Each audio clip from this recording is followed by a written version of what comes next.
right now, I was just taking a test exposure to see how they look.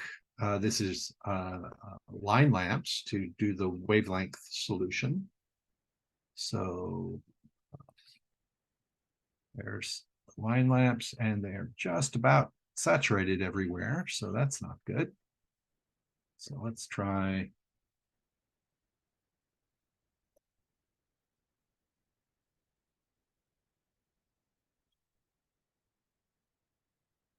There are two chips.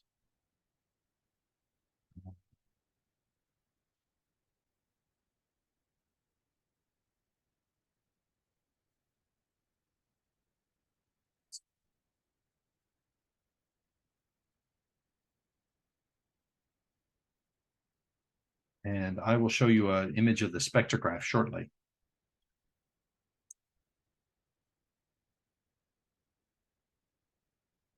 Yeah, complete. Column cut. There we go. 43,000, nothing saturated. So that's perfect. So write down.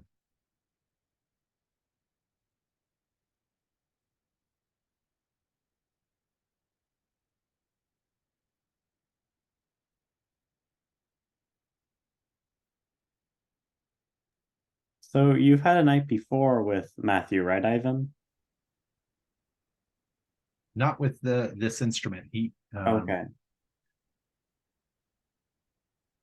Was it the Hamilton then? Yes. Okay. Okay, so that looks good. So I'm going to take 3 of these. Good if I recorded them.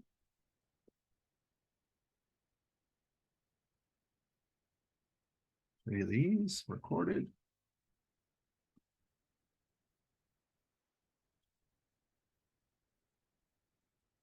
These are number 1040.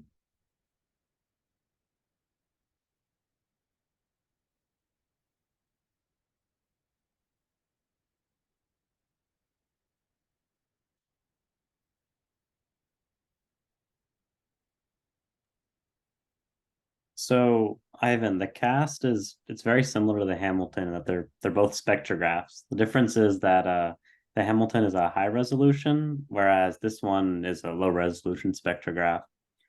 And when you saw the Hamilton, it looked something similar where he's taking exposures and it reads out on the screen on the left here, and you have all these lines that go across.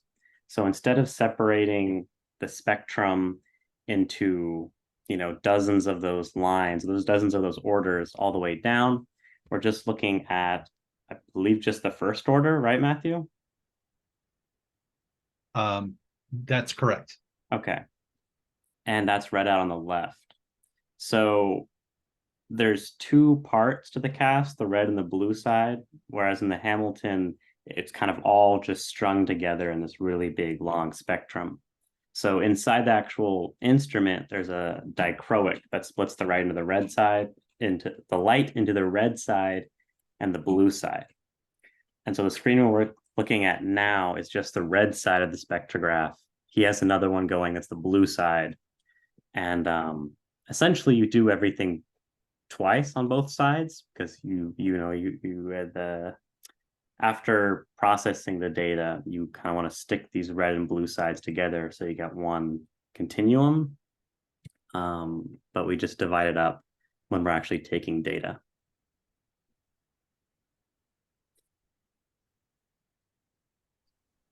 That makes sense. Okay.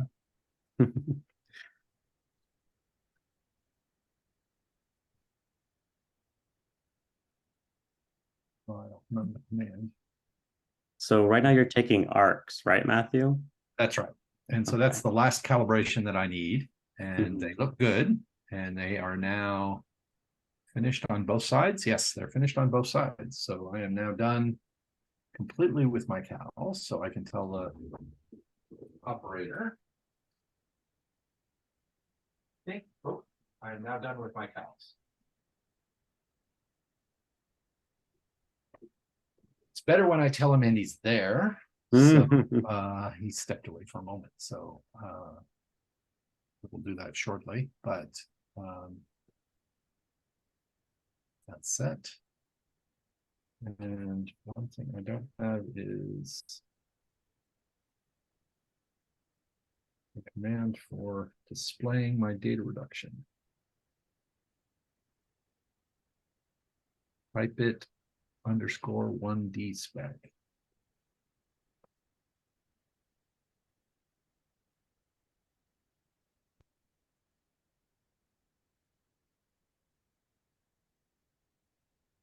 All right, so I will stop sharing there since that's not doing anything and share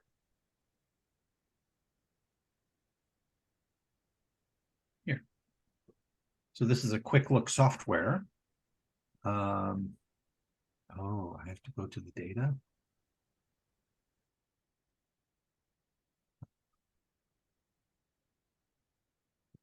Oh, there it is. KAST red, KAST blue, science. And this is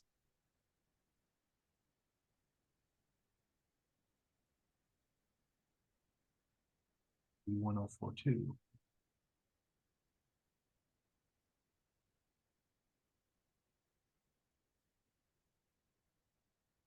But what I've done is make it think that I've got a star, even though I don't have a star. So by making a pinhole and then running the flat lamp through it, why don't I see my solution? Yeah. So when you take in light from with the telescope, it goes through a slit. And when you're looking in the sky, you align your star onto your slit and it blocks out like any ambient extra light. And so what we can do is we can narrow that slit down until it's just a little pinhole. So it looks like we're looking at a star, but really there's a lamp that goes on inside the telescope and it illuminates that pinhole. And the lamps are made of different elements and they fluoresce. And so you get a spectrum of the lamp and we can use that to calibrate our spectrograph. So when we actually look at stars, we're looking at the proper spectrum.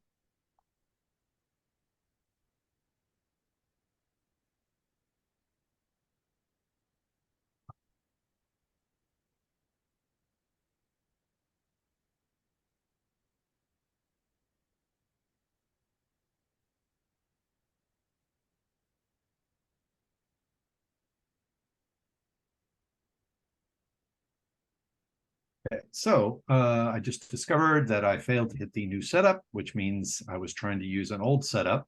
And so now hopefully I will actually have an extraction 1021.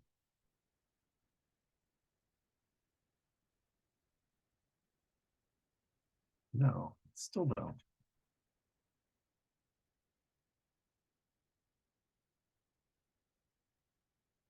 Well, this clever idea that I had doesn't seem to be working.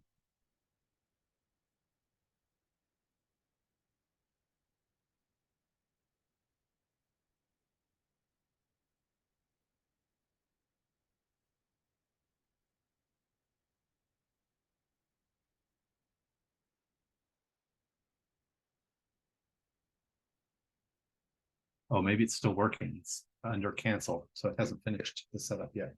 Okay, so I can show you instead of showing this.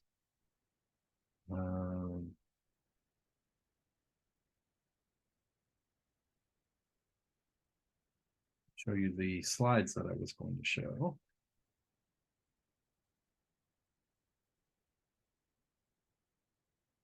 That I am going to show. But I won't go into presentation mode so that I can continue to fuss with my data here. So I was hoping if we have several students to engage with, I will ask them to tell me what they see in here and its stars, and then tell me what they in more detail. And so they'll say round stars or blue stars, or there's one red star, and there's some faint ones and some bright ones. And So just to get them to classify things, and that they're more in the middle than in the edges, so they're clustered together, just make some observations. And then say each of those stars has a place on the sky. And then how do we label them? And it's by projection of the Earth's surface that we label things. I have completed all of my calibrations. So you're clear to open. Thanks. Okay, so and then there's reference points, longitude and latitude on the Earth, and that projects up to the sky. There's also a tilt. So certain times of the year we're pointed. Maybe I'll remove that slide. It's not relevant for what we're doing. Yep, I'm going to remove it. Okay, so then that projection on the sky goes up to the sky, and so we rotate. And so over a course of period of night, that's what you see over several hours. The North Star is there at the center, which projects from the North Pole. And then the celestial sphere is that because the Earth rotates, then the same star is not overhead all the time, so we have to wrap in time. So it's right ascension declination, a location on the time plus time. And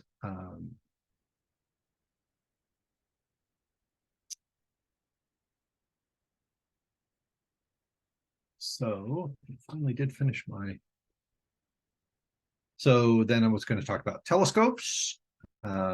1 year after what is considered the invention of the telescope, they're going to, the Galileo was the first to point telescope at the sky. He didn't invent telescopes, but it only took a year before it went from the Netherlands to being used all over Europe for different reasons. And Galileo pointed up at the sky, and then he wrote his first book about it in a year later. And we sort of think of a telescope as having a lens. So there's a light gathering lens, and I've called it an objective lens, and then it comes to a focus.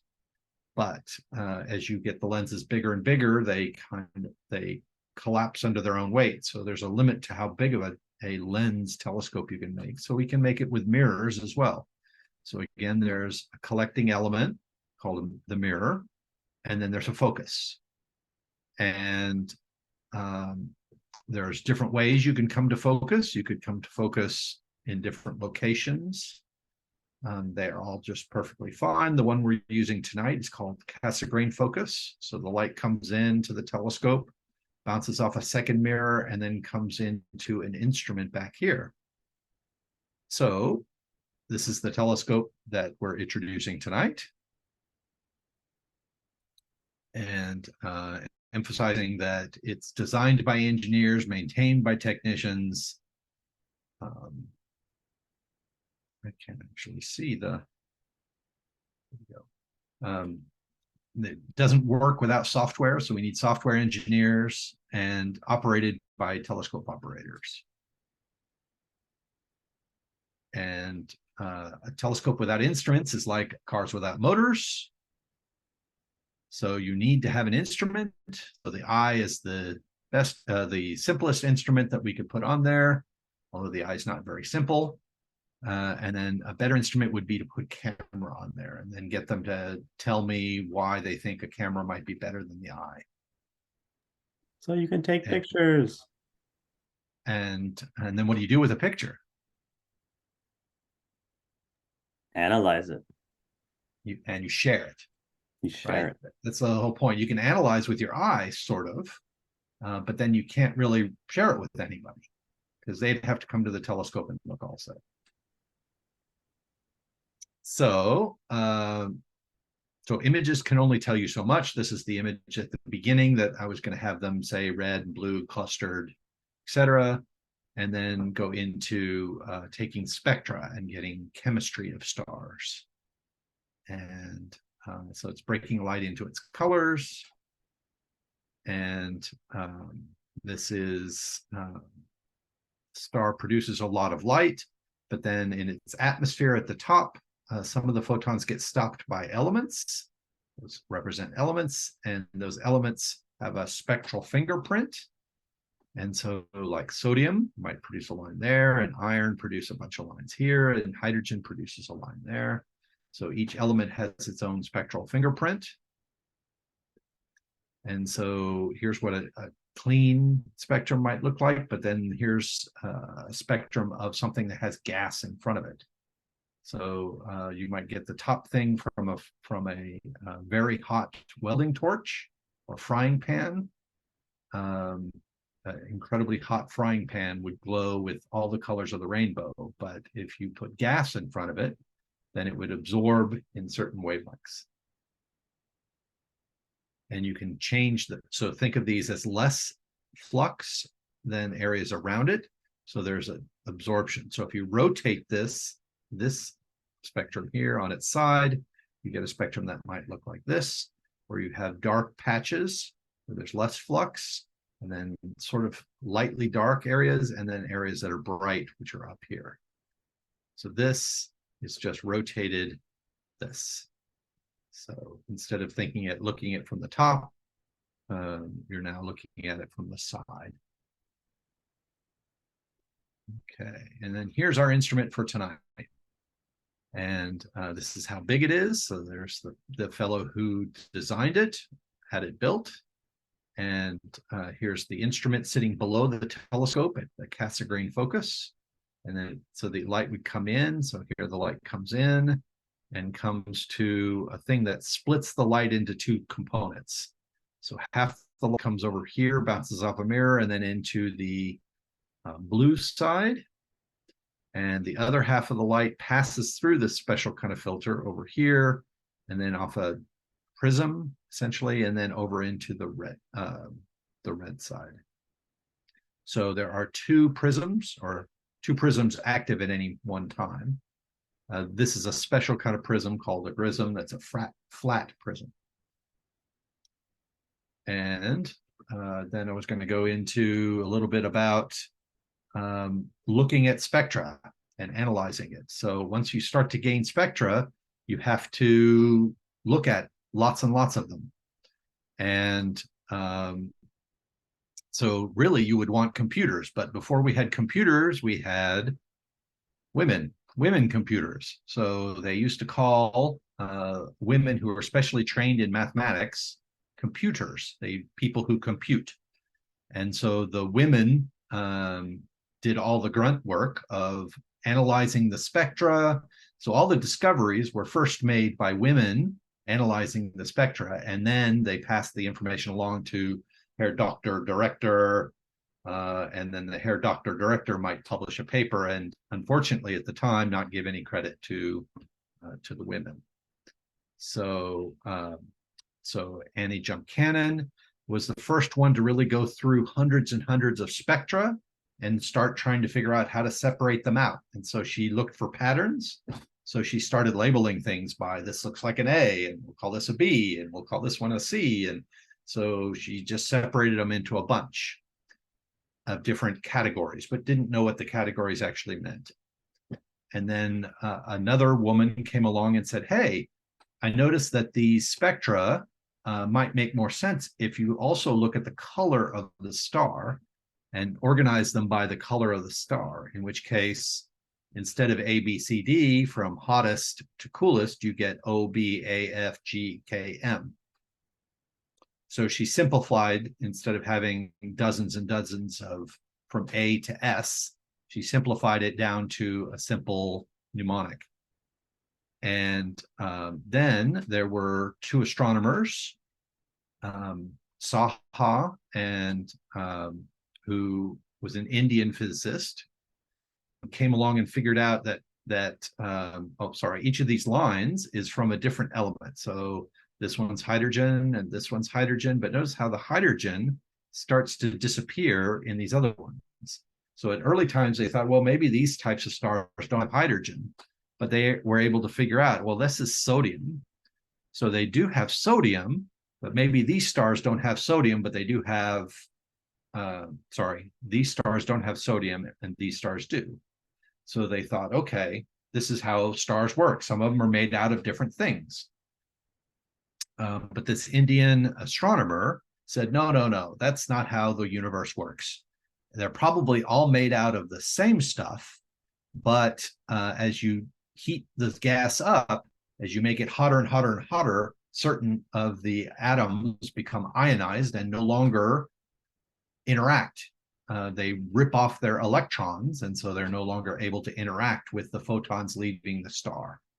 So it's really Cecilia Payne and Saha who came up with this, that now we understand that the stars are generally made out of the same stuff, but they look different because they have different temperatures, and the temperatures heat up the atoms differently. So this is what we end up with. O stars, and here that I've labeled the sodium lines and the hydrogen lines, different things, and the coolest ones are able to form molecules. The hotter ones rip those molecules apart.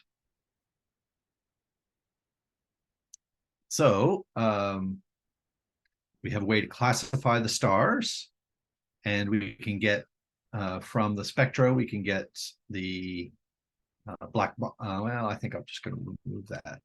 Okay, we're going to look at spectral classification. So the hottest stars, O stars, are more than 25,000 degrees, and the coolest ones are 35. The sun, our sun, is a G type, and it's around 5,700 degrees. So it's kind of in the mid-range of the G. So it's not the hottest, it's not the coolest, it's kind of the, the Goldilocks, the one right in the middle, just right. And there's a mnemonic for trying to remember, OBAFGKM. So O, be a fine guy, kiss me. Or overseas broadcast, Flash, Godzilla kills Mothra, if you're particularly geeky. I haven't heard that second one. That's funny. It's a little harder to remember. All right, so, but that's not exactly what we're doing tonight. We're not just classifying stars, we're going after one type of star. And it was discovered that there are some stars that don't fit the classification, and they were called carbon stars. So here's a bunch of sort of normal looking spectra, and then this is a carbon spectra at the bottom, and it just looks wildly different. And so what was determined that in these stars, if the amount in our sun and on the Earth, there's more oxygen than there is carbon. But for some reason, if the amount of carbon goes up, and then it suddenly reverses. And so you don't form as many molecules of CO, carbon monoxide, carbon dioxide. You start to form a new molecule called C2. And all of these big dips are caused by that molecule C2 that you can see in optical spectra. And so this project is to, they've been known for a long time because they're easy to detect, right? You just go and take a spectrum, but not all the carbon stars are as spectacular as the one here. There are some marginal cases. And so in the infrared, there are no C2 bands, but there are bands that allow you to determine the amount of carbon and oxygen in these stars. So there are stars in large surveys of infrared that they can predict which ones have large carbon abundances, so more carbon than oxygen. So what we want to do is go and confirm whether these look like carbon stars, C2 stars, and if they're really weak or spectacular like this one. So that's the project we're working on, that Ivan specifically is working on. Okay, so that's the short, and I kind of rushed through it, but now I can go back to my quick look software.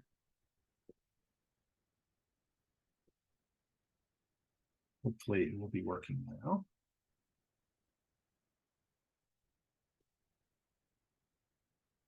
Come on.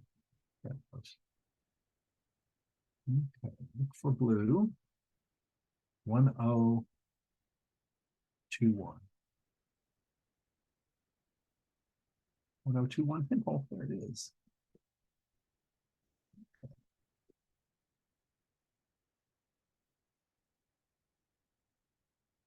So here is the spectrum. So this is the blue spectrum, and this is a flat field. And so it's not exactly flat, but that's why we take it, so that we can normalize out some of that contribution. But this is the ultraviolet, the UV. And then your eye starts to be able to detect things right around 4,000 angstroms. Then there is this large dip here. This is the dichroic. This is where we're splitting the red light from the blue light. So this is what the general shape, and there'll be absorption features when we get to a real star. This is what a black body looks like. So let's go up to directories, go to red.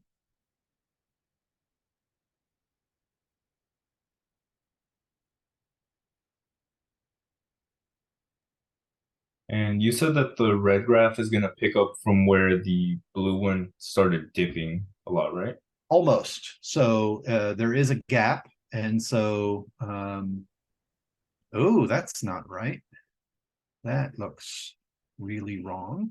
So do I have a, that's an epic failure.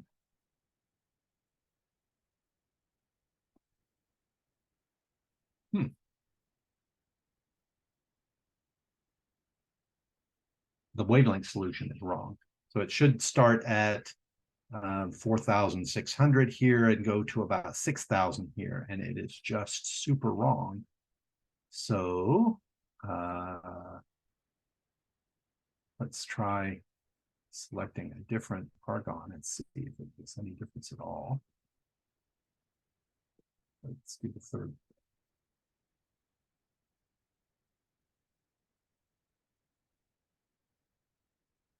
Assuming I have the right configuration for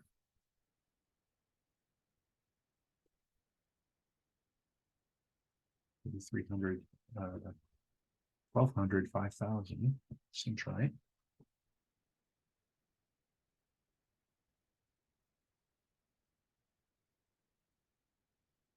So did I hit new setup? I hit new setup.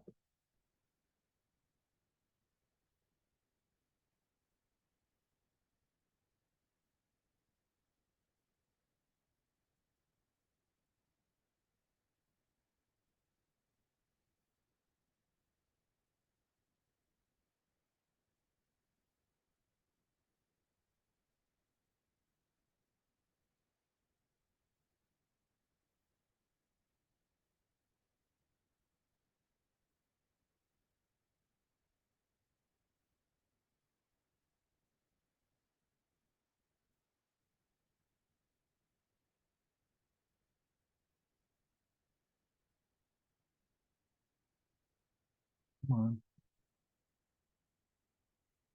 It's not. Yes.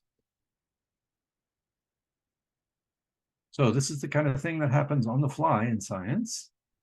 Right? Things don't look how you expect. So something failed.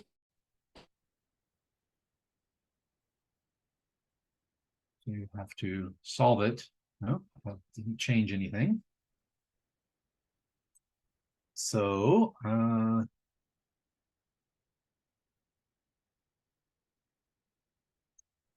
think maybe I should take a new lamp spectrum. Oh, these are still on. That's better.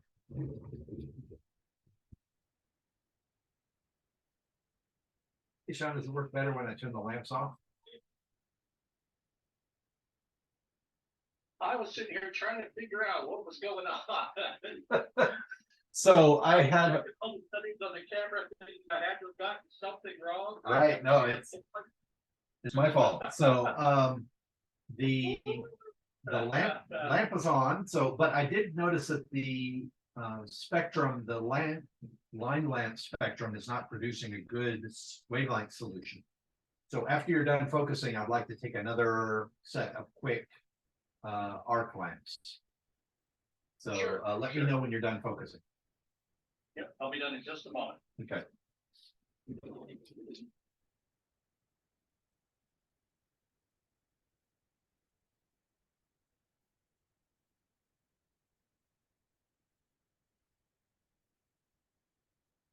Okay, so Sean is our telescope operator in the first half of the night today. They split the night between two telescope operators, someone who comes in, helps during the day, and then someone who comes in a little later and finishes out the night. So Sean's our day telescope operator. And right now, I'm not sharing what he's doing. Let's see if I can do that. And so you should tell me these things. So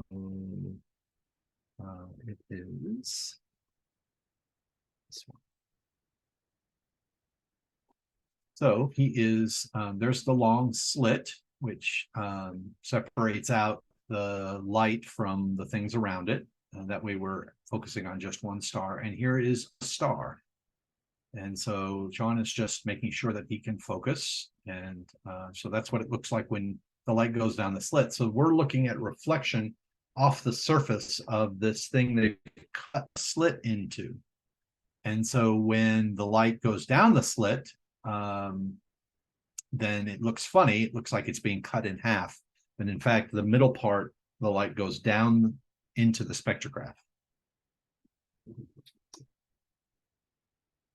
You may begin taking your calibrations. Thank you. Okay, so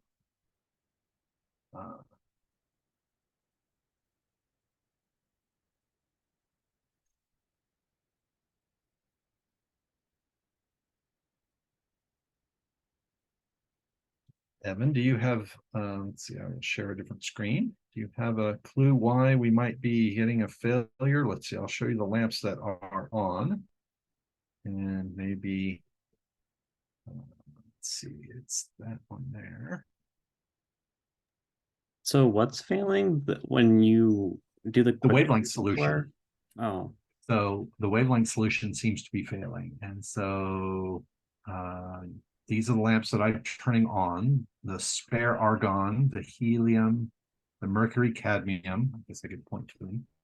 Mercury cadmium, the mercury argon, and the neon is on.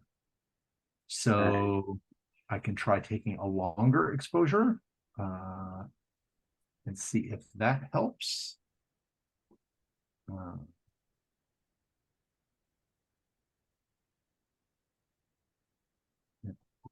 Long argon, neon, cadmium, mercury, neon. Are any of those ones that you would not normally use? yeah, let me pull up my notes. There's a dim neon. Maybe I need to have the dim neon on as well.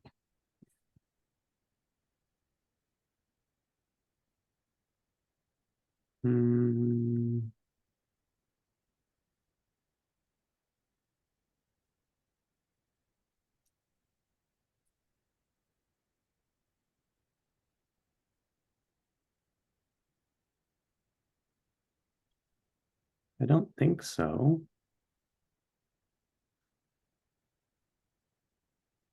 So Evan used the instrument a lot over the summer, and so he's maybe fresher on it than I am.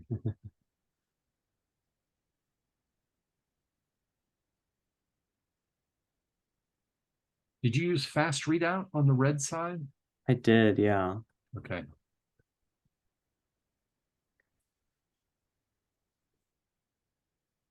My damn notebook won't open. That's nearly saturated, but let's see if that makes a difference.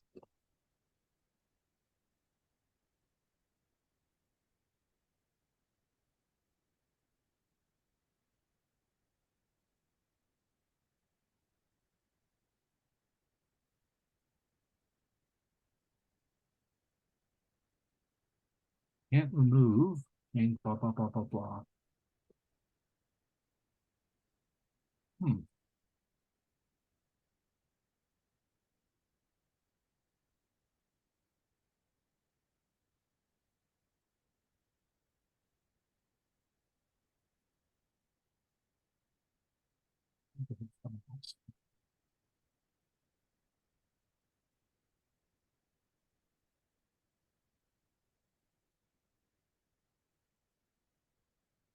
Oops, I didn't need to do that. Reset. Yeah.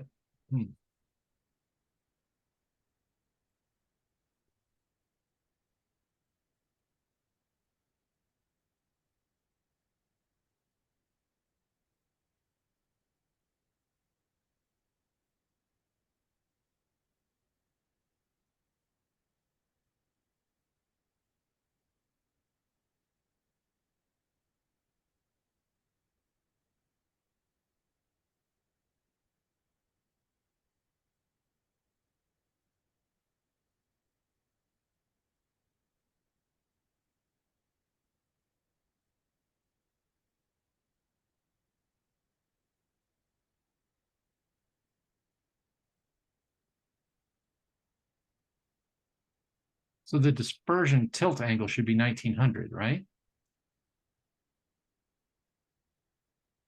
19,000, sorry, 19,000. You asking me? Yes. I'm not too sure. There's my arc.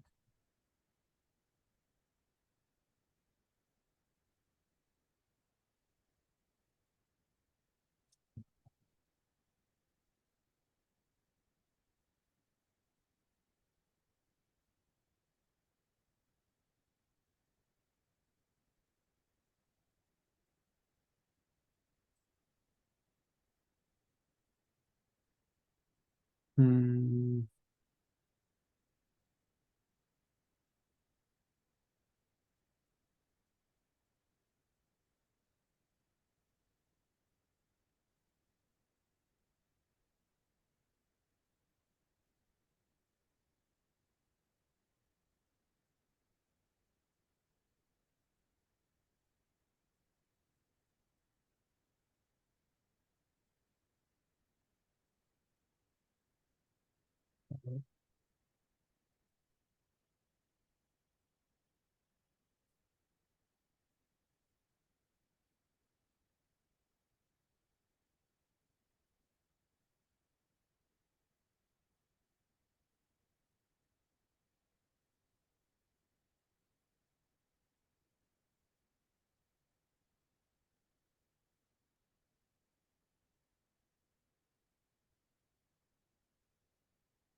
In the meantime, I suppose I should pick up a standard.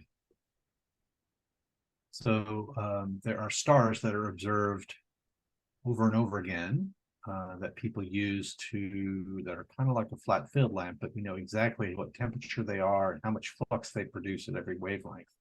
So you can use that to calibrate the intensity of the stars.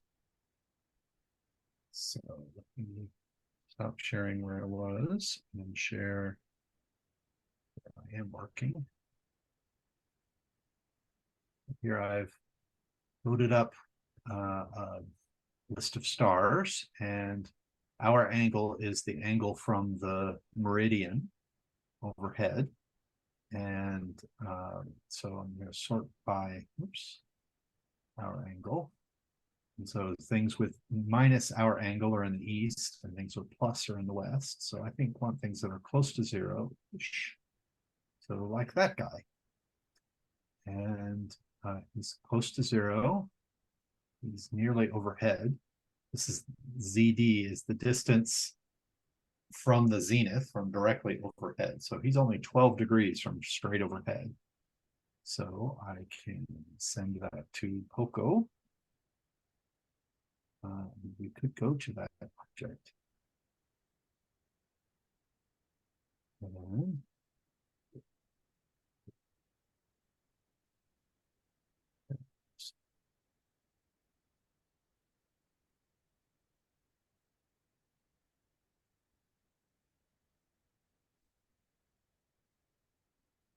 I think we could go to a standard here. If you have a moment. John, could you hear me? Uh-oh. Caught him as he was walking out, so I'll do that in a moment. So let's see if I have any better luck with this. Yeah.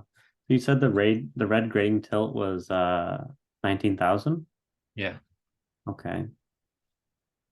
And then what were the Seems lamps again? They are spare argon, dim neon, helium, cadmium, mercury, cadmium, mercury, argon, and neon. Yeah, that's Is that what you did? yeah, that's exactly what I did. 1021.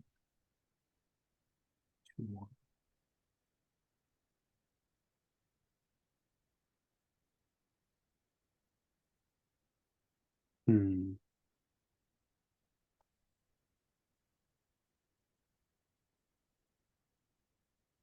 Have you tried just rerunning the quick look? Yes. Okay. So Okay. that worked. No, I have not tried. I did try rerunning it and it did not work, but oh, I'm sharing the wrong screen now. And so share.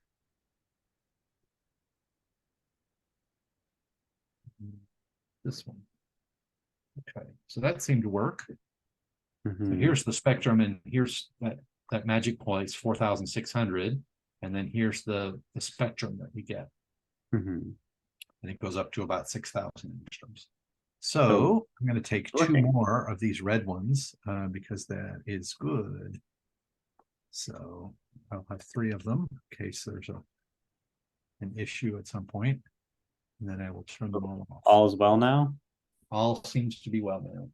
Okay. The earlier ones, I don't think I had the extra neon. I guess I should take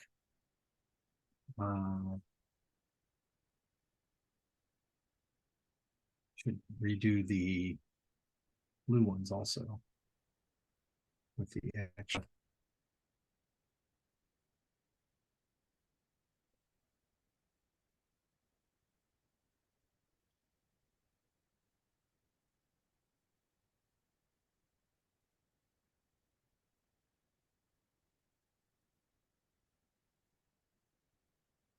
So I am just watching the spectra.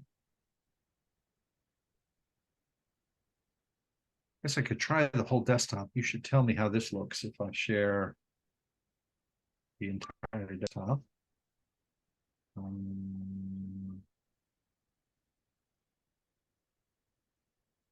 Maybe it won't let me do that.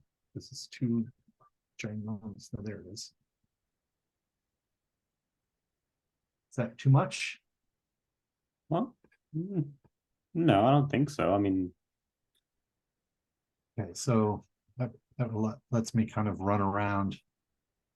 So here I have lamps selected, and I just finished reading out here, and it's taking multiple exposures up on the blue chip. This is the blue chip here. And each of these bells signifies something is going on, like reading out or start opening the shutter, starting an exposure. And the cowbell at the end means it's done doing a script. So 20 seconds now remaining. So I was missing the dim neon, and that seemed to make a big difference in the wavelength solution.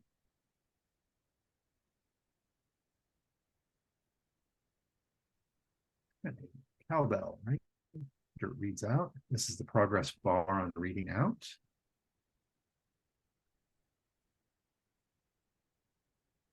Readout complete. Good. So I turn off all of the lamps.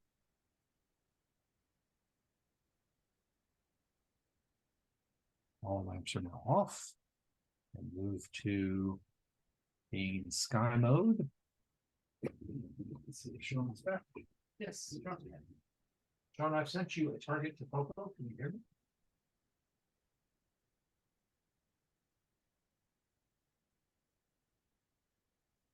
Yes, you can't hear me because I set it up. Yep. And up here, you can see stars streaming past. I don't know if the resolution is good enough on the Zoom, but occasionally you'll see a star kind of go zooming past as we move to this object, which I selected to have a location on the sky of 20 hours and a declination of 25. So those are 2 coordinates on the sky. You don't have a PA for me. The PA position angle, I do not. Let's see. Should add on. No, I think no, it should be there. Why did I not see it? Oh, there it is. So Wolf. PA of 189, please. Got it. So that's just to set the position on the sky. So now he's rotating the instrument so that it lies along a particular axis. So it lies along the slit, right? So that up down lies along the slit. Mm-hmm. So up down is the direction that light gets refracted by the Earth's atmosphere. And so that's why we want to be in the parallactic angle. So, and the telescope operator is really good and doesn't need my help. But if he did need my help, I could bring up a chart.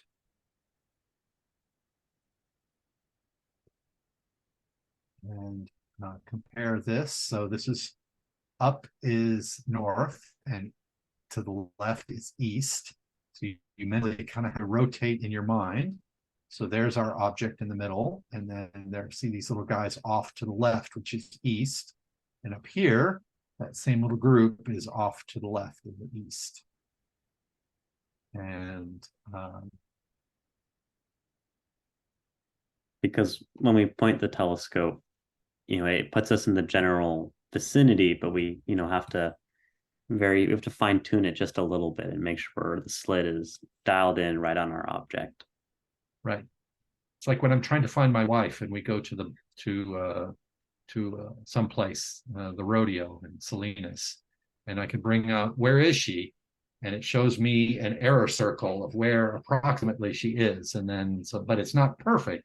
It just shows me approximately where it is. So then I have to walk around a little bit and figure out where she actually is. All right, so thank you. So he's ready. I'm not ready, but he's ready. So I can send object name over and set this up to take exposures. So take 5 minutes.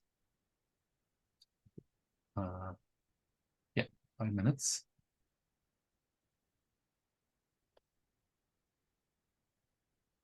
Oops. Nope, not 30 seconds. 5 minutes. And I'll take 2 exposures. Just in case one of them is corrupted and I don't notice.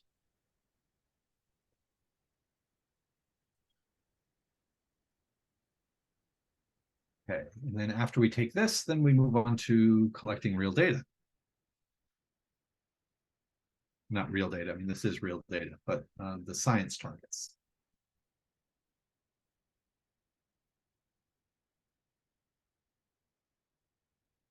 So these are all just standards on the sky. So if I need to load in a different file,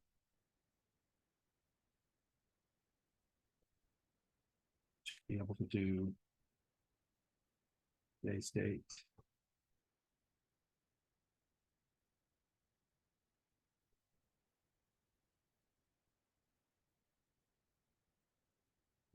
Sorted by well,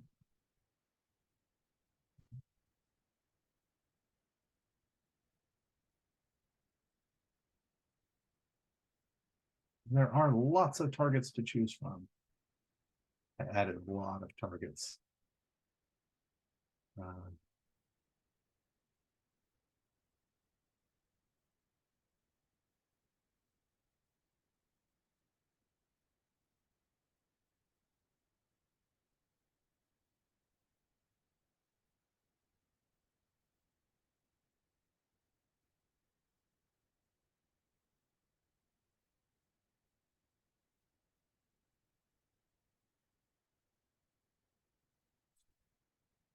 Did you have an estimate of the seeing?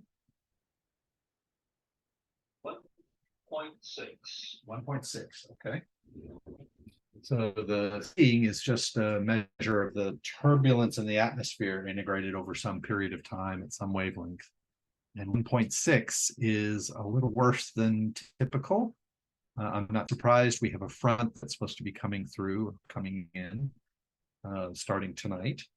So 1.6 is the size of, I think, a quarter at a mile. If I've got that right, might not be right. Might be, yeah, a quarter at a mile. So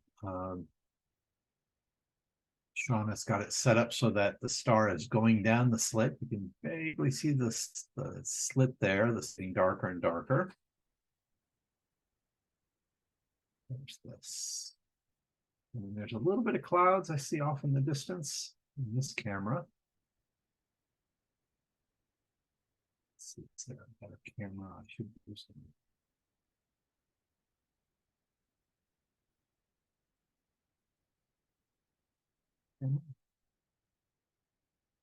It's not show very many clouds, just on the horizon.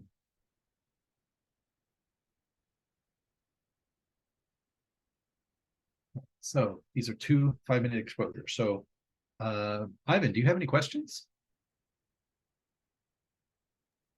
Not really. I'm just kind of trying to follow along for the most part.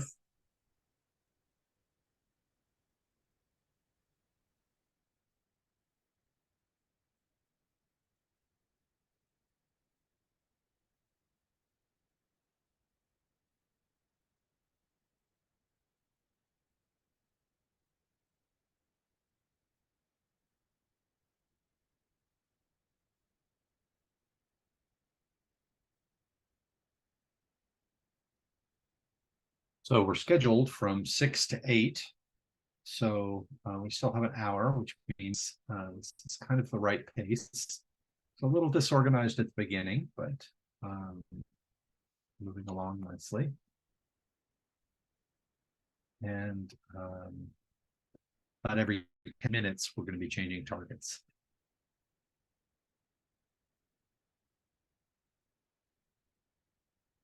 Maybe less. Seeing is not great, so be a little bit careful we get enough flux on our targets.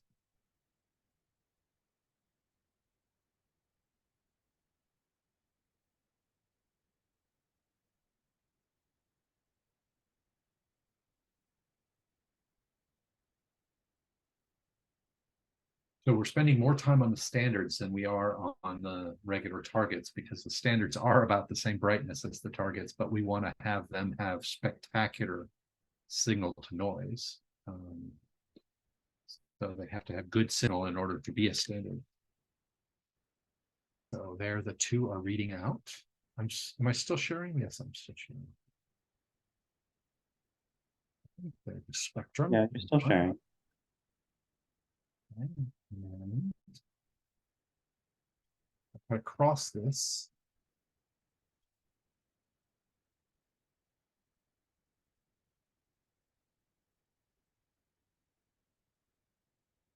it's not saturated. No, not even close.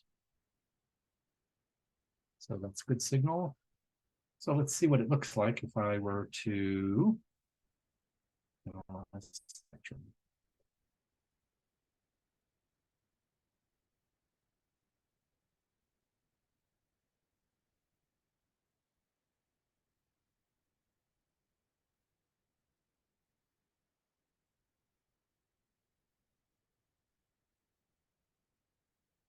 So normally a calibrating source is a blue source, so it doesn't have lots of lines. It only has a few hydrogen lines, if that. So that's what we should see in the spectrum, is mostly just hydrogen lines, the Balmer sequence. So hydrogen has just one proton at the center, one electron going around it, and there's a bunch of little orbits that it can move between. And so it's in this configuration, it'll be moving from the second to the bottom set of orbits to maybe the next one up, or the one above that, or the one above that, or the one above that. And so if you can imagine, these are just shells. As it gets closer and closer to the edge of the shell, the little separation between the bottom where it moves from and the top get closer together. And the lines get closer together. So let's see, it's finished the blue.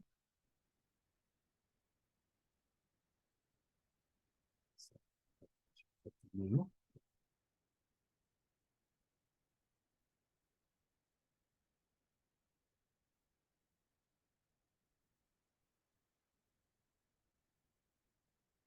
And I'm looking for B104.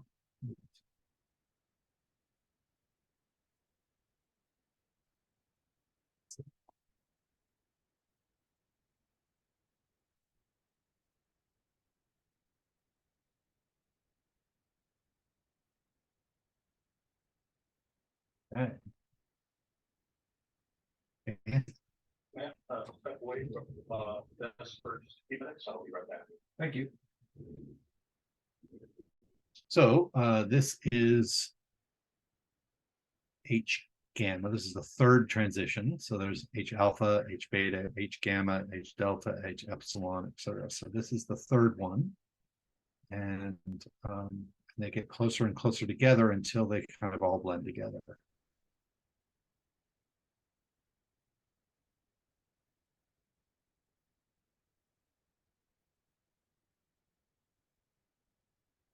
I don't know why the red one hasn't finished yet, but it's thinking about it.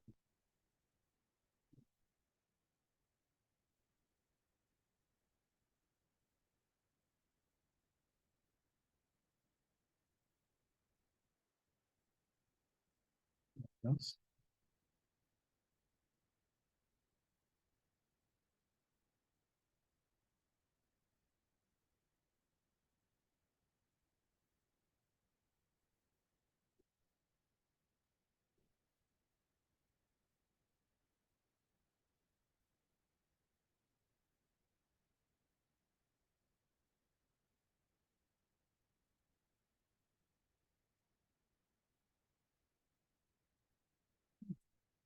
So this one, there's the transition between the two, and then there's a hydrogen line that's beta. Alpha is off into the red, and we don't, in this configuration, we don't actually see alpha.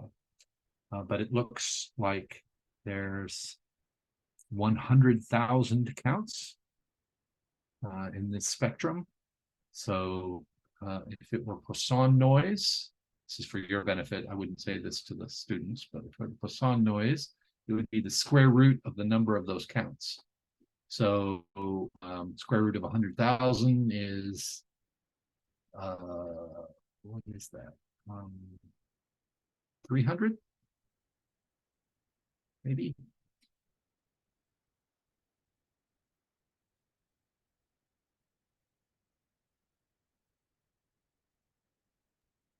$316.23. Okay. It's that 23 at the end. That's the really important part. So 300. So that's great signal space. Our typical spectra that we're trying to get to might have 30 in the blue. So this is much higher than that. So it's great signal. And I need to have my targets ready.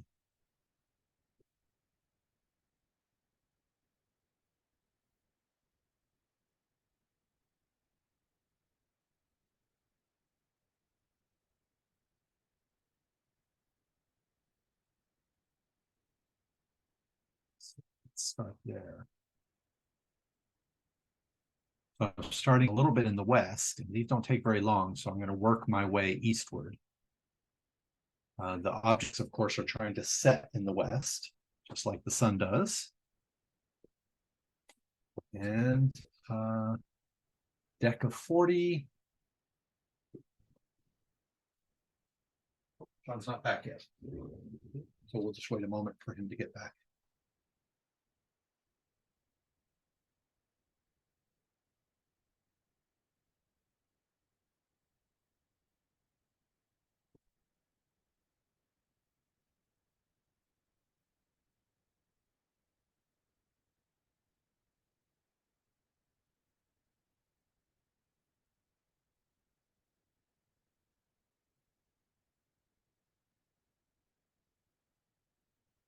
So I'm looking at that hour angle, and it tells me how far over I am.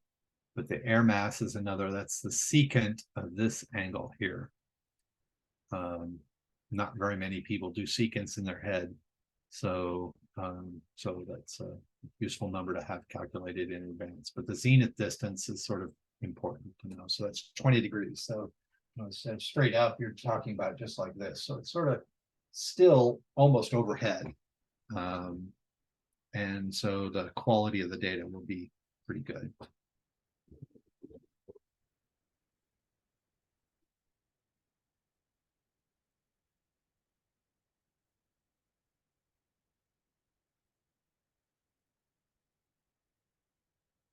As you look through further and further at greater angles, you're looking through more atmosphere.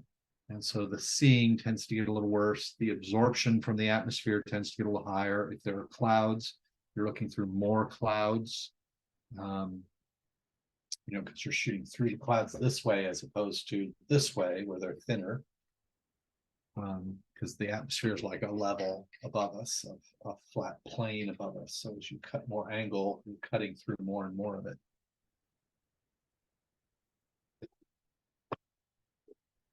So Sean, we are ready to move to the next one with a position angle of 90. All right, on the move. Thank you. 90. 90. So formally, for some reason,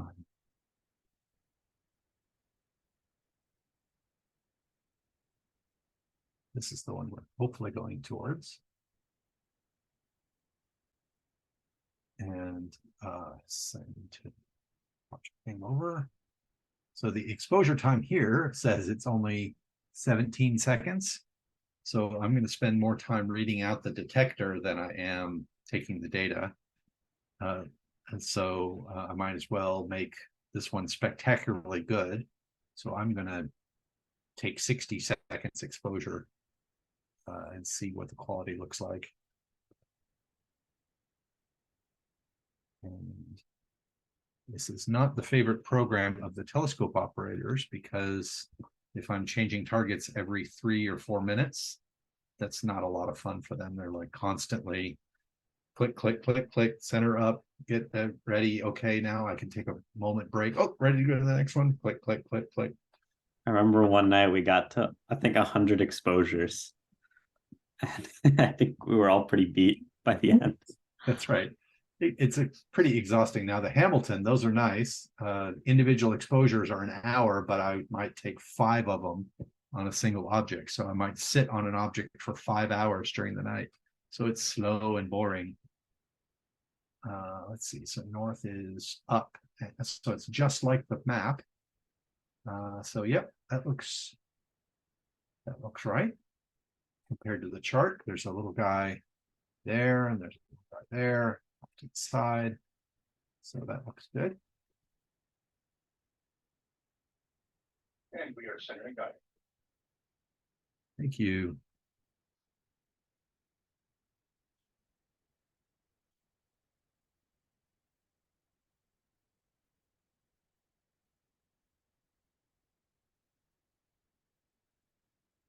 Set to record. The name, 60 seconds.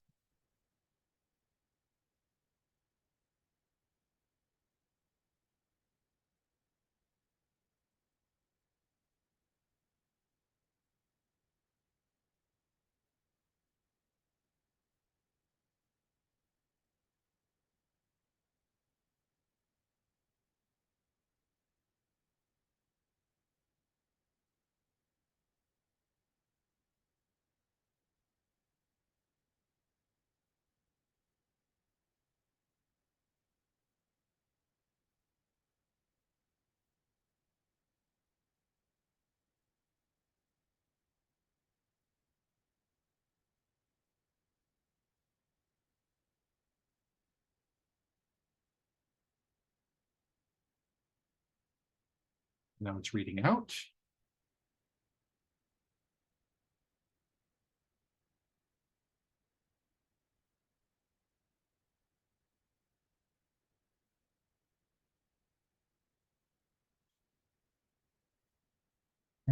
Wow. In the blue, or in the red, and then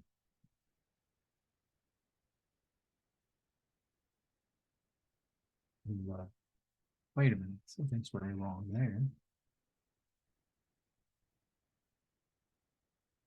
What's wrong there? This is the blue side. Wow, that's not much. So let's see what this star looks like. Something strange.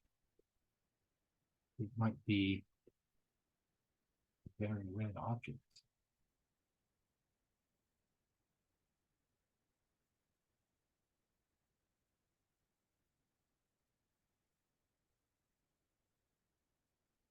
And I need to pick my next target. Maybe I should look at the spectrum first.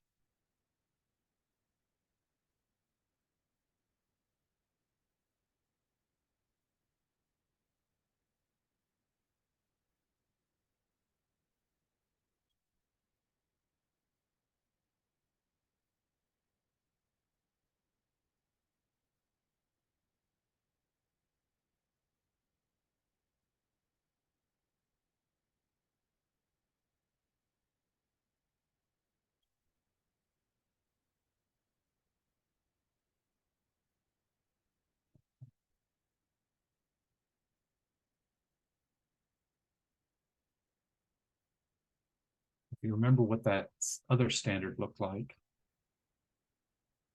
So that looks great.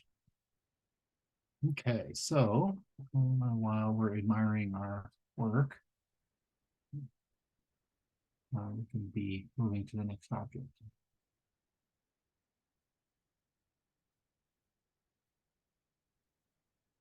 Okay, here's the next object, parallactic angle 85. 85, got it, there now. Thank you. So what do we see in this spectrum? So this weird hitch here is that's the dichroic. So let's ignore that part. Anything that is, so the spectrum is fairly red. So it has kind of a general shape like this, but each of these dips is due to some molecule or element.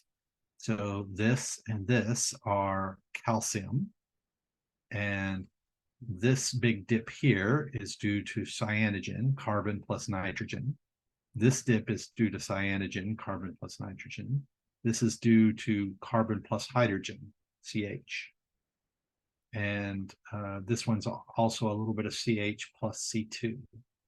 And if I bring up, instead of this one,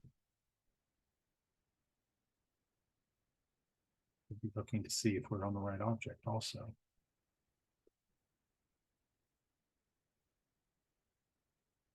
Yep, there's these little four guys along the bottom. 1, 2, 3, 4, kind of faint. 1, 2, 3, 4 along the bottom. Well, they were there, I promise.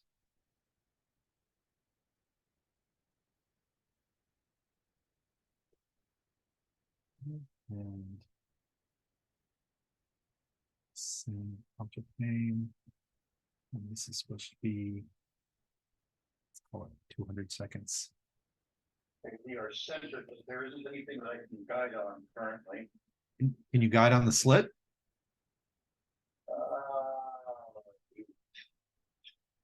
I can certainly try. Okay, let's try that. How long are we here for? 400 seconds, so 7 minutes total. Okay, an eye on it. If it doesn't work, I'll let you know. Okay, thanks. We are guiding you, maybe. Right.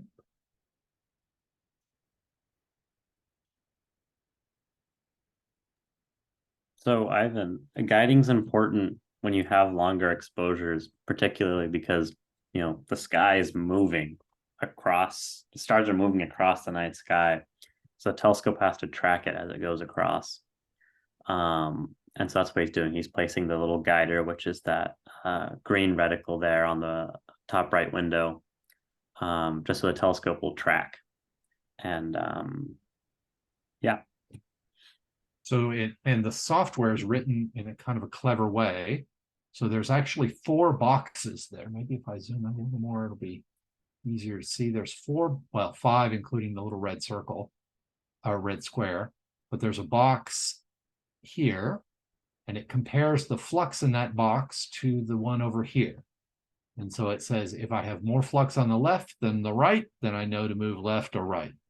And then there's a box here and a box down below, and it compares the flux in the bottom and the top. And it says, oh, if I start to see more flux on the one side, then I push it the other way. So it kind of does this little tug of war. What really confuses it is when the seeing is really good and all of the light disappears down the slit. And then it says, you know, it's all the same. It's left, right, top, bottom, it's all sky. And so what do I do? And so sometimes the software has a little trouble, but that's not a problem tonight because the seeing is not quite that poor. So we were trying to load R150.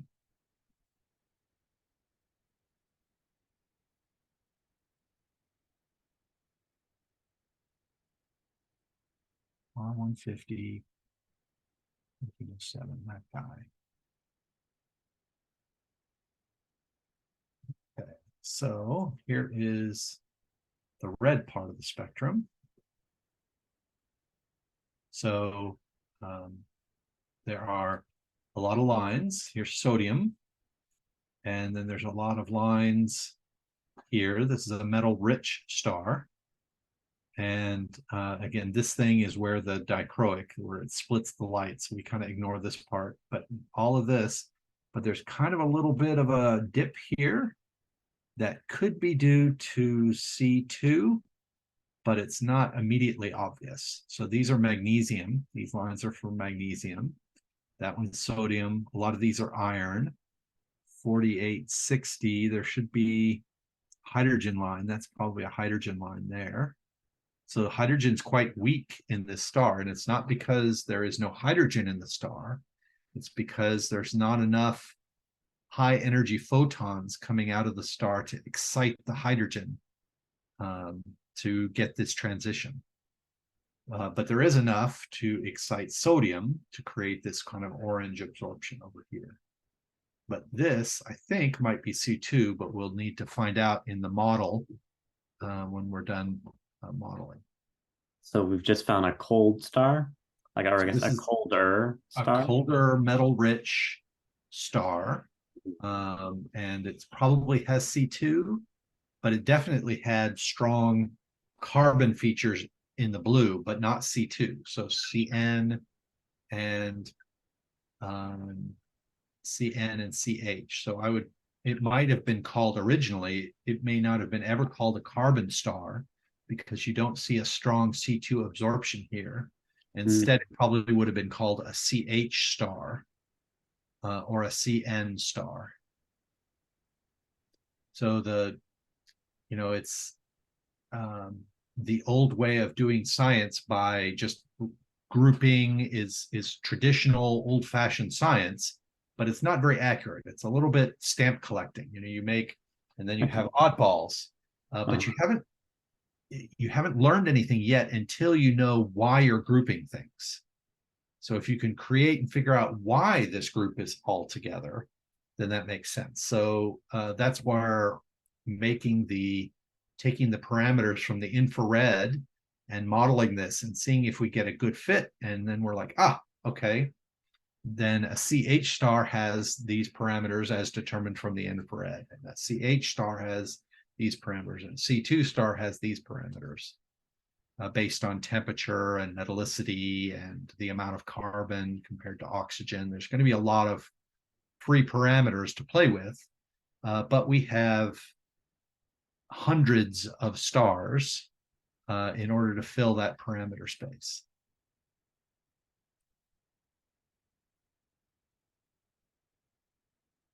So was just looking, trying to make plots for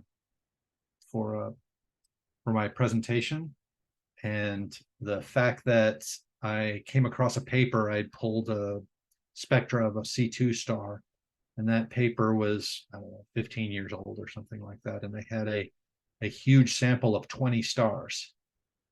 And here we're going to have a sample that's more than 10 times larger than that. So this is going to be a significant contribution to the field. And so what it seems like is that these carbon stars aren't very well studied as of yet. These might not even be recognized as carbon stars in the optical studies. And it's only because we have this gigantic infrared study that has carbon abundances, and then you go in and look and say, oh, when does the carbon abundance go over the oxygen? These technically might be carbon stars. So let's see if that's a true statement. So there's kind of a couple of different levels to this paper. One is the apogee abundances right? Are the apogee abundances right? And then another is, are there subtleties of what's a CH star, what's a classical carbon star, that would be better described by just talking about the abundances rather than general labels.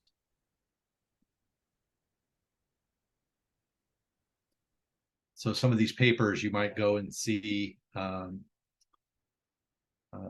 they might have carbon 1 stars, carbon 2 stars, carbon 3, where they're trying to subdivide the box that they put it in, saying it's not just a carbon star, but it's a, carbon A or B or C, they're subdividing. And here we may not have to do that. We can just go straight to the abundances and say, this is how it translates to something physical in the star itself, rather than a label that we're trying to apply to it. Okay, so that was the first. Nope, that was both exposures. I ramble on, man. Okay, so let's make sure that there's enough flux. Sorry, I should have been. That looks good there. Oh yeah, that'll be fine. Okay, so that was plus 38. That was this guy. This guy.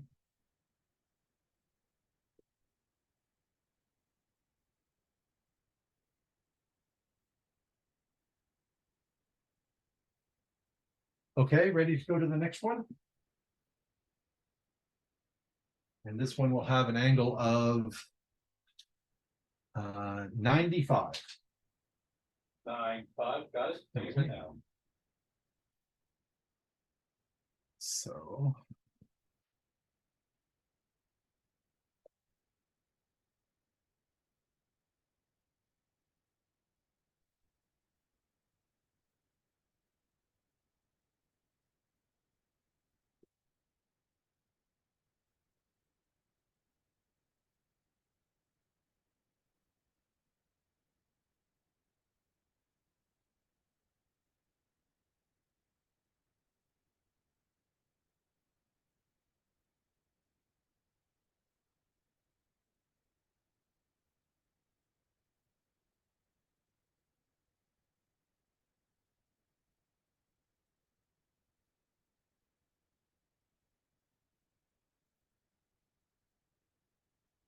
our chart, what it should look like. Whoops, I'm still zoomed in.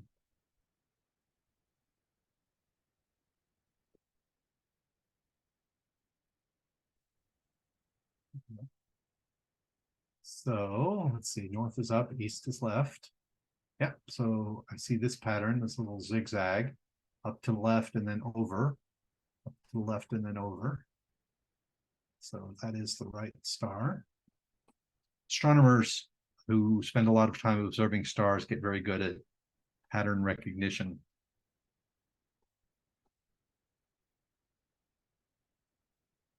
Okay, and We are guiding, maybe Tim. thank you.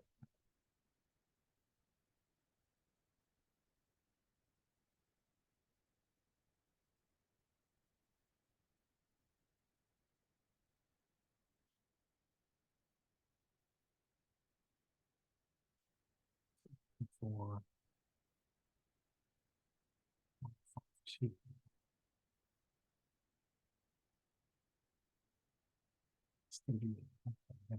So we'll just look at the blue for this one. Okay, so sort of the same pattern. The lines are a little bit weaker. There was a bigger CN dip here in that last star than this one. The CH was a little less prominent. The line was a little wider. So this is a little more metal poor than the last one, but it's similar. So chances are it's not going to have any C2 lines. So I'm not going to go, but the signal to noise is pretty spectacular. It's good. Good signal to noise. This is what we want. Do you know what that doublet on the left is? This here. Mhm. So this is calcium H and K. Okay. So it's a calcium doublet that is goes from the lowest energy level. So 0 volts up to something else. Okay, so, and that's the thing that I really want to look at. That's this feature here and this feature here, I think, in the blue spectrum. So if I can see those two, then I have pretty good confidence that the signal to noise is going to be reasonably good. So remember, this spectrum is just turned sideways from that other one. And so I'm familiar with how to read this, so I can see that that one and that one are going to be those two. So that one's just going to be fine as well, which means I can, well, I could start that going.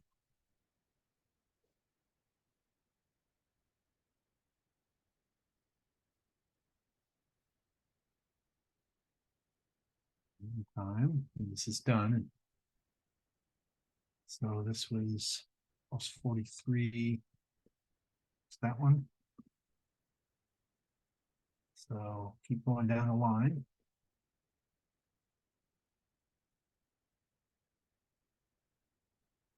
With 51, yeah. Sorry, Sean, we're ready to go to the next one.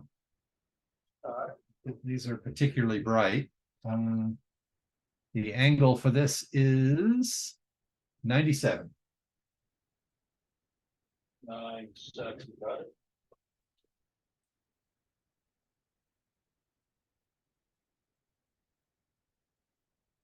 So notice that there is, in this hour angle jump, we're kind of working our way down towards 0 down the list, and then there'll be a big jump. And so then we'll be off in the east. So I might take a moment once we get there to get up, use the restroom, hang up my Zoom call, get a plate full of food, come in here, set it up. So like a short break, because otherwise I'm too far away for Sean to kill me, but he'll just want to after hours and hours of doing every target every 5 minutes. I've had much worse. I don't know if you can hear Sean in the back. He said he's had much worse. Oh.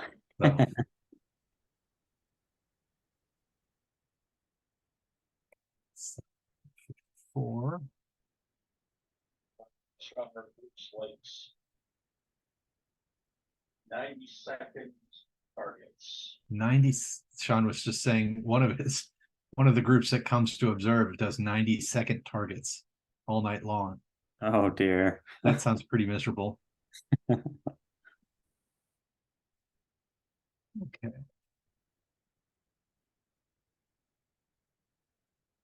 All right. So this really is. Thank you. Didn't even look at the chart. And this should be 200. I'm gonna round up just because I can.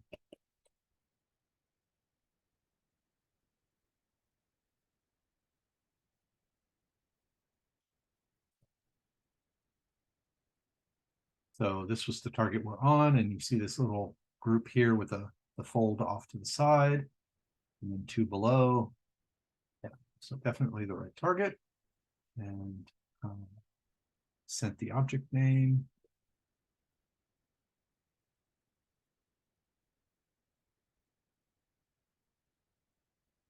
Did send the object? Yes, I did. Okay.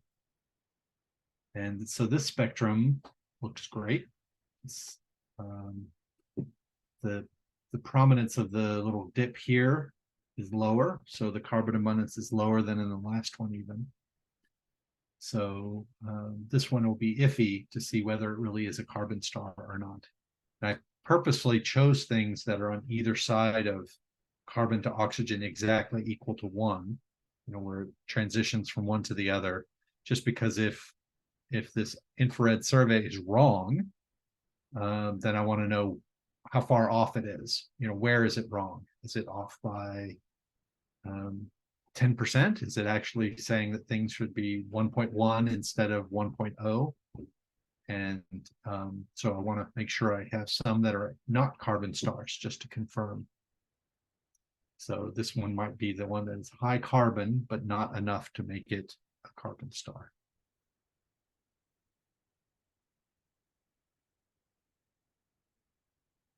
Okay.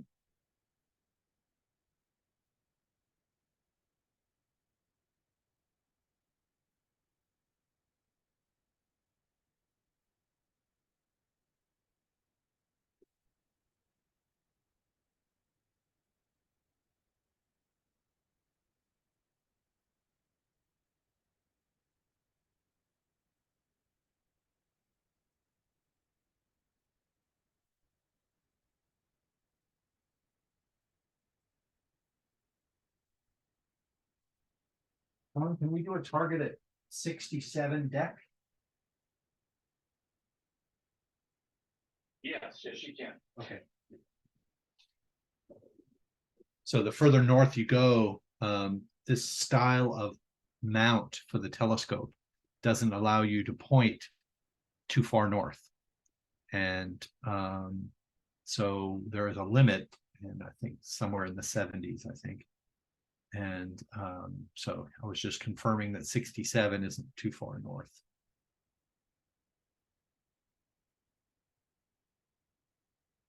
So I don't think this telescope would be happy at all if you tried to point to Polaris, for example. And it would get very confused about, which try to wrap around. Are you on the above or below? Because it just get very confused.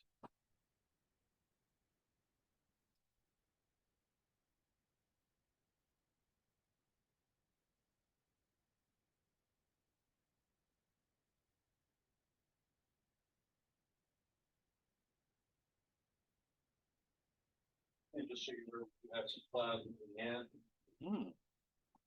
Sean just said that there were some clouds moving in. Oh, yes. If I had had this window open looking at, I could see clouds coming in from what direction is that, Sean? That they're coming in from? Mostly from the west, but a little bit to the north. Okay.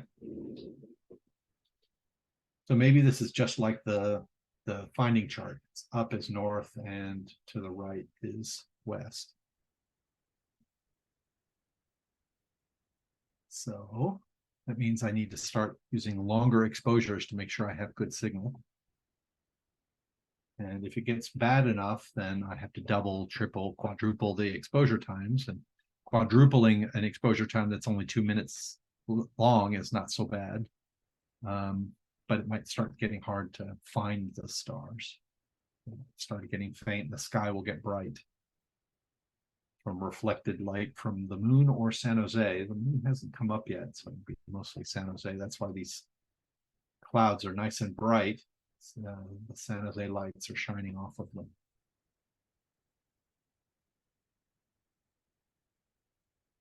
Oh, I should be looking at this new one. See if it looks okay.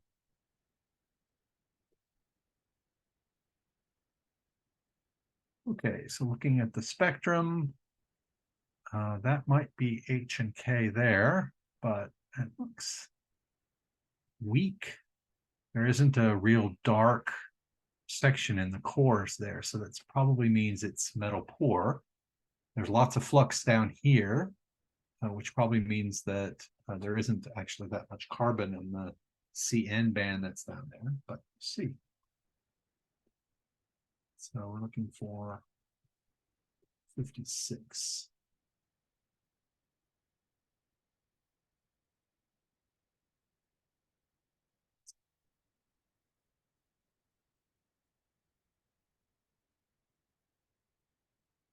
Oh yeah, see, there isn't a much dip there at all. And even so part of this is because you see this line here, and this line here, and this line here, these are hydrogen lines. They're all together. So this star is much hotter than the last couple of stars because you see the hydrogen lines. So it may be it may be 1,000 degrees hotter, and that makes a big difference. But it is metal poor. You know, these lines are thinner, a little less deep compared to the others. So it's kind of an interesting star. So we have some. Target. I'm going to step outside to check out the weather. See if it's working. Okay. Sean was just warning me. You want to do that when we go after we go to the next one?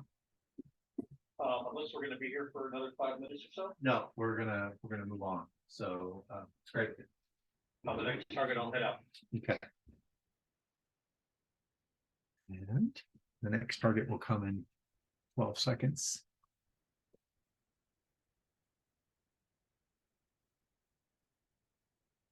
Okay, ready to go.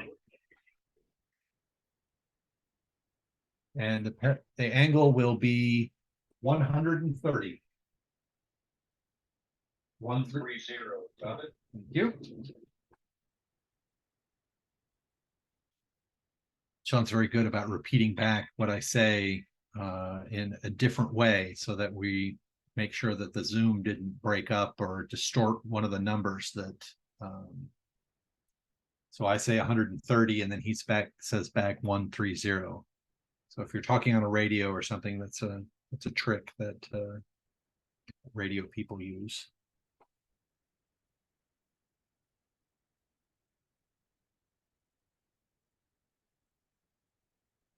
So that last one we just looked at, if you were doing spectral classification, it would probably be like an F star instead of a K star. And just if we, let's see, do I have that still up somewhere?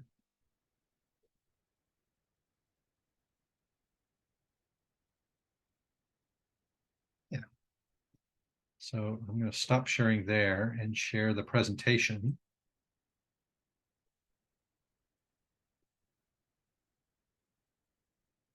So here's the hydrogen lines. You sort of see they get stronger and stronger and stronger. And then as they go to these other classifications, they get weaker and weaker again. So if you really can't see the hydrogen lines, then you're probably something like a G or a K. It's not probably an M because M's have a lot of molecules and they look weird in their own way. So the other ones were probably G's or K's. And because this one had reasonably strong, the starting strong, it was probably an F. And we are sending.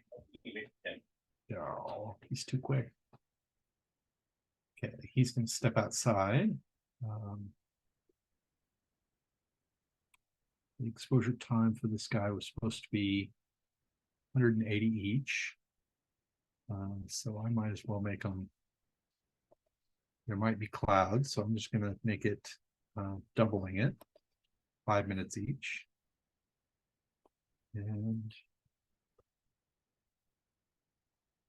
take 2 of those. And the chart looks good. So now our image is rotated a little bit. So north is this way. So this guy is almost straight south. And so that's these two guys here. These two. So that's the right target.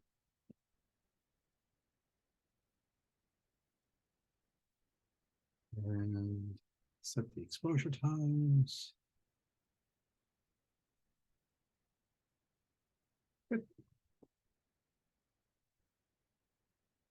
Oh, I didn't share back the other screen, did I?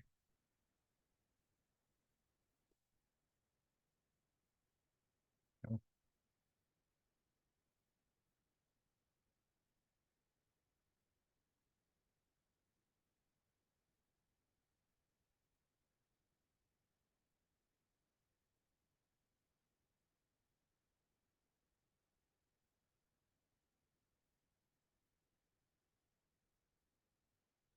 Okay.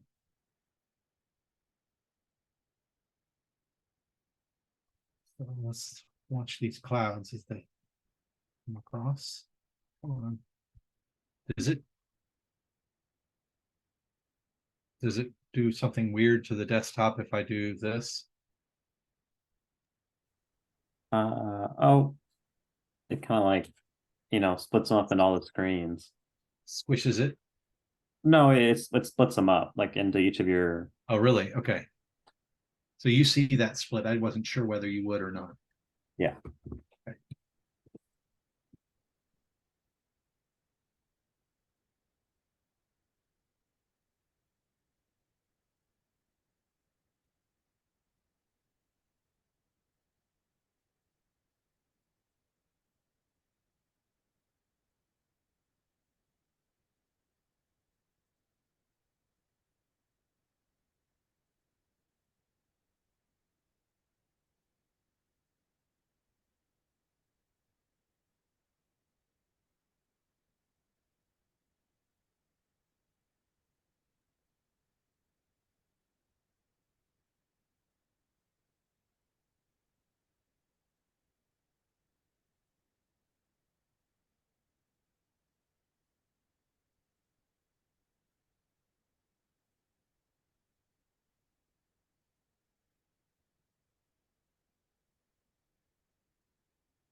So one thing I did not mention is this little window here. It's kind of a little view on where we're pointed on the sky, right ascension declination. So it sort of matches the target that we're on, not perfectly, but close. And then there's the hour angle, how far west we are from the meridian, the zenith distance.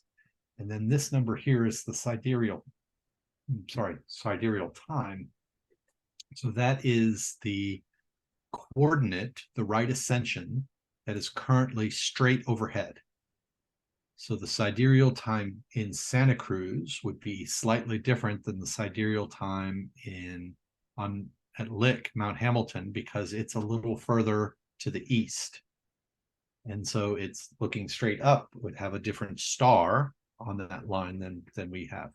So it's and you notice it ticks forward 1 second every second. So it kind of marches along with time. So essentially, the hour angle is the sidereal time attention.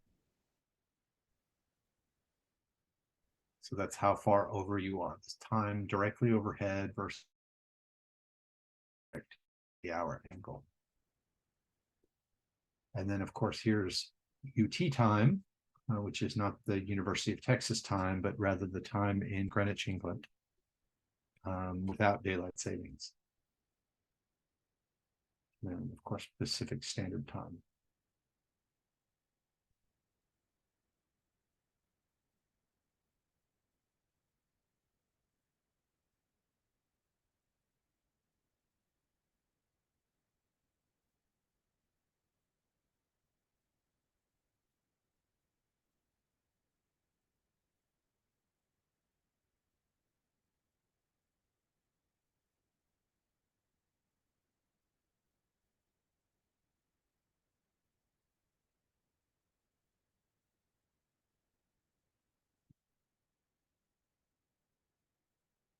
First of 2 5-minute, wrapping up.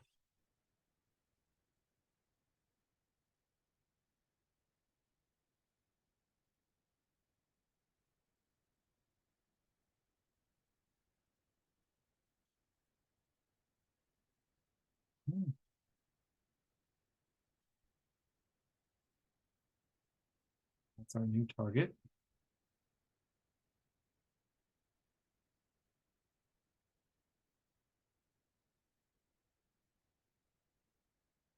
So looking at it, ooh, wow. So it's fainter. That might be the clouds, but you can sort of see a dark absorption for H and K, and then there's not a lot of flux down here. So this might be fairly carbon intense, maybe.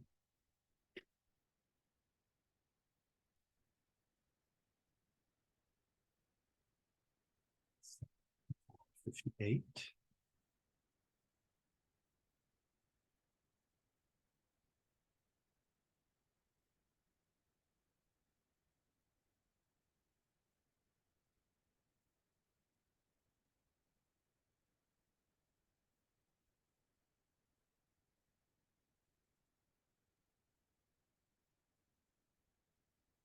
I'm a little surprised.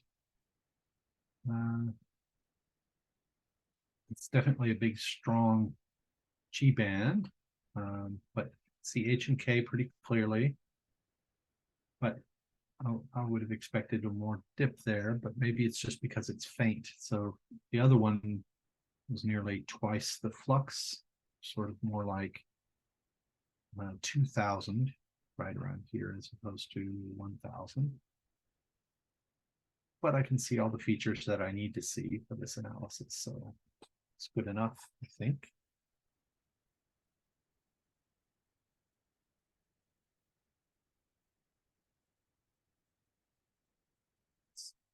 At the red spectrum.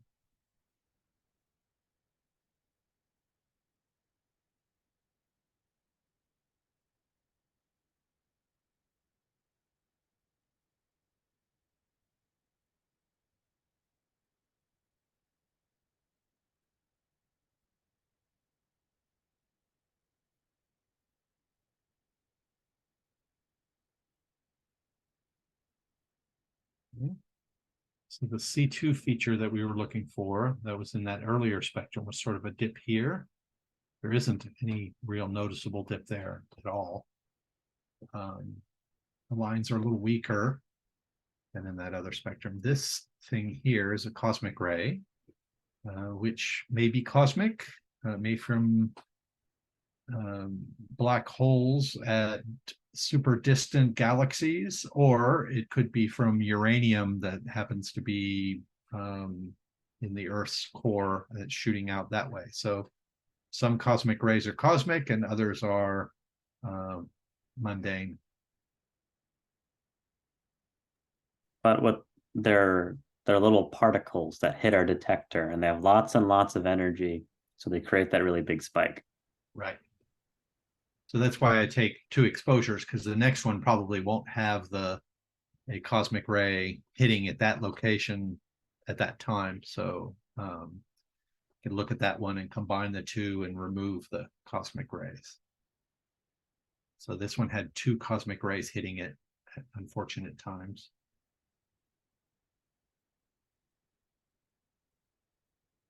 So this one probably is not a carbon star.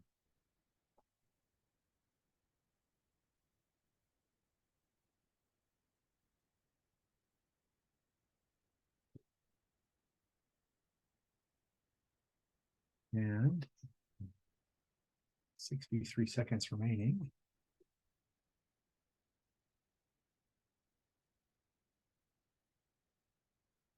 Pick my next target. Should be, after we do that one, it'll be a good time for a break. It will also be the end of the Shadow of the Scientist. Go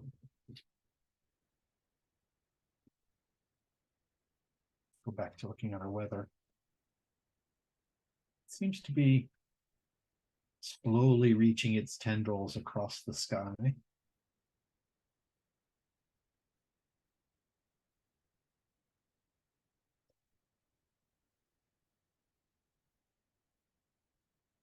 Yeah. Made the window bigger, but it didn't make the picture bigger. Okay, special.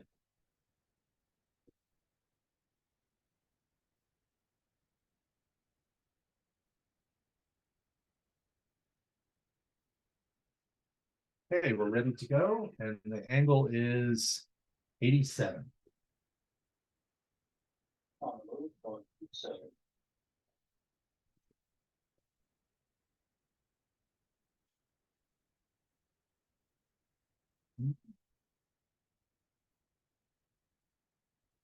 There isn't time to read the internet, check my email.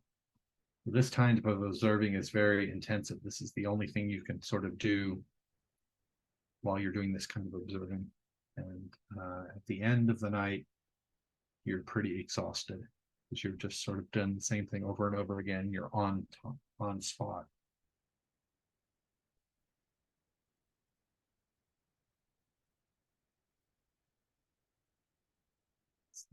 Thing.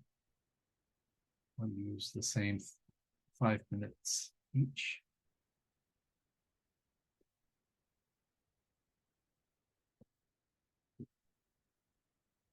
The stars moving in as the telescope zeroes in on the right location, you can sort of see the telescope is moving and sweeping and moving in different axes, left, right, up, down, or east, west, north, south, I guess I should say.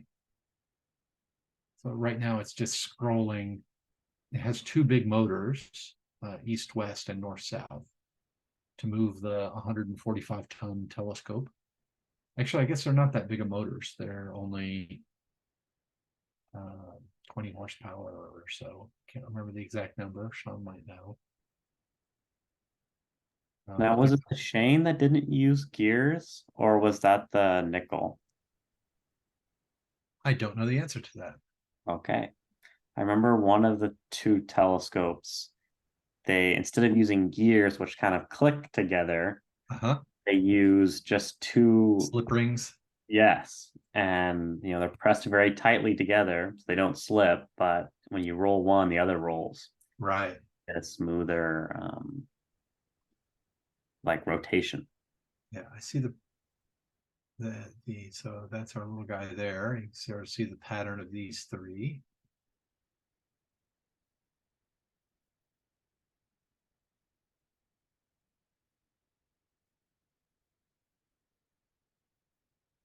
That's good. Wow, no. and you're quite